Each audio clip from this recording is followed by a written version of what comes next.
रामकृष्ण हरी माऊली, जय हरी, जय हरी महाराज, जय हरी, जय हरी।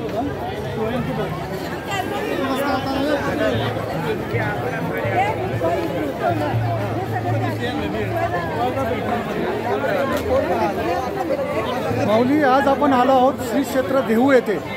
या देहू गावातील संत श्रेष्ठ श्री तुकाराम महाराजांच्या मंदिराच्या दर्शनाला, कारण आज आजचा क्षण खूप मोलाचा आहे आणि खास आहे।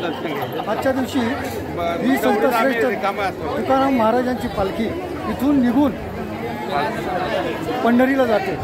आजच्या दिवशीचा हे पालखी प्रस्थानाचा हा सोहळा, याची देही याची डोळा मी पाहत आहे। माझ्या मागे आपल्याला मंदिर दिसत आहे तुकोबारायांचं। इथून ही पालखी निघून आज या पालखीचा मुक्काम याच गावात इनामदार वाड्यात असतो आणि इथून उद्या पालखी निघून पुण्यातील आकुर्डी येथे मुक्कामाला जाणार आहे आणि पुढे 19 दिवसांचा प्रवास करून पंढरपूरला विठोबरायाच्या दर्शनाला जाणार आहे। रामकृष्ण हरी।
तुकाराम ज्ञानदेव तुकाराम ज्ञानदेव तुकाराम ज्ञानदेव तुकाराम ज्ञानदेव तुकाराम ज्ञानदेव तुकाराम ज्ञानदेव तुकाराम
राम कृष्ण हरी.